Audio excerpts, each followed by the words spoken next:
So how do you get around this if you've been banned unjustly and you want to still be using Tinder or any other dating app that bans you? It bans your phone, it bans your IP address, maybe on your computer. So the solution is you have to have a whole new everything, all right? Lately, you know, my company, Pro Dating Assistant, this is what we do all day long. We manage Tinder and dating apps for busy professional men. And lately, you know, the last few months, the last year or so, we've noticed, and I've noticed personally, these dating apps are now becoming more secure than banking apps, all right? It's insane, the level of security and the stuff that they're going through. When they ban you, they ban everything about you. So how do you get reinstated? You basically need to create a new account from scratch. Totally brand new, all right? So I'm gonna go over the steps. So step number one is you actually need to use a different smartphone, a completely new, or, you know, I think it makes sense to buy a used smartphone. I buy, when we have to do it, we buy very cheap used iPhones, either on eBay or Craigslist or whatever, secondhand from a friend or a family member. You know, you need to completely change the IP address of the device.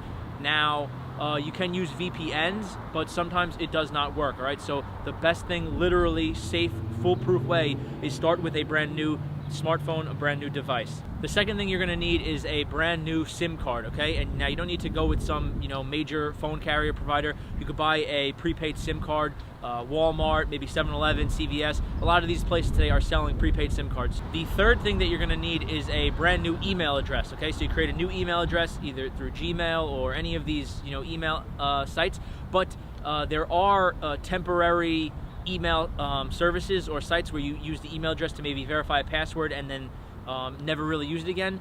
I would suggest not doing that. You really need an actual real email address that you could use multiple times and reference in the future, because if you need to get a confirmation code or something on the dating apps as you're using your new profile, you don't want to put in all this work and then not be able to verify something a month or 2 months or 3 months down the line because you used some throwaway email address. Use a real email provider, a new email service, but just a new one.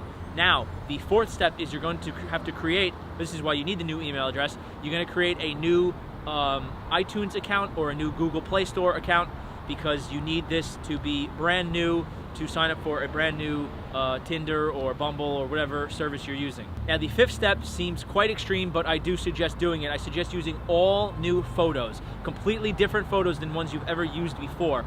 Maybe I'm paranoid, maybe I'm crazy, but I've had clients' accounts get banned, and we do all these steps and we use the same photos and they get banned again, all right? So the chances that a woman or someone is reporting this client multiple times, it is possible. However, it is also possible that these dating apps are now using facial recognition to identify the photos, or they could just be simply noticing that's the exact same file path, file name for the same exact photo. So they could be banning users that have the exact same photos. I don't know. Maybe it's a little paranoid, maybe it's a little bit extreme, but I go with all new photos when this happens.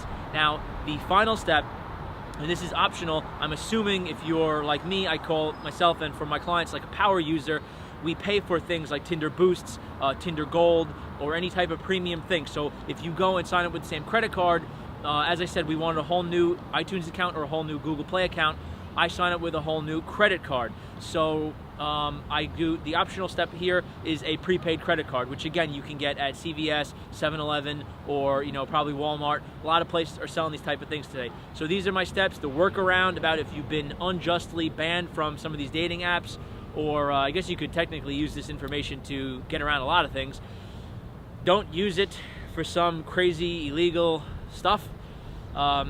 Breaching these dating apps terms of service is not really that bad. It's not illegal because they are unjustly banning you. It's just their algorithm. You probably didn't do anything wrong. And yeah, so it's not really a big deal. All right, so I hope these tips help you out. And if you like this type of content, if you have any questions, I say you subscribe for more content and throw me any questions in the comment section and I will reply. I can give you answers if you're having any difficulties with these sort of things. As I said, if you want my company, my team and I to personally manage your Tinder or dating app accounts, if you're a busy dude who just doesn't have the time to do it himself, you could pay us to do it. We do a phenomenal job. We take it very serious. We're really professional about it. And if you heard all these steps and you think it's pretty crazy, pretty insane, or you don't want to do it yourself, you're too lazy, we actually do this for our clients and we charge a fee to do that. So you can go to prodatingassistant.com, click on the services tab and you scroll down, you'll see the Tinder account or whatever we call it. You know, we could do this for you if you want to just save yourself time and have us do it, because we do it all the time, so we know what we're doing. All right, hope this helps you out. See you soon.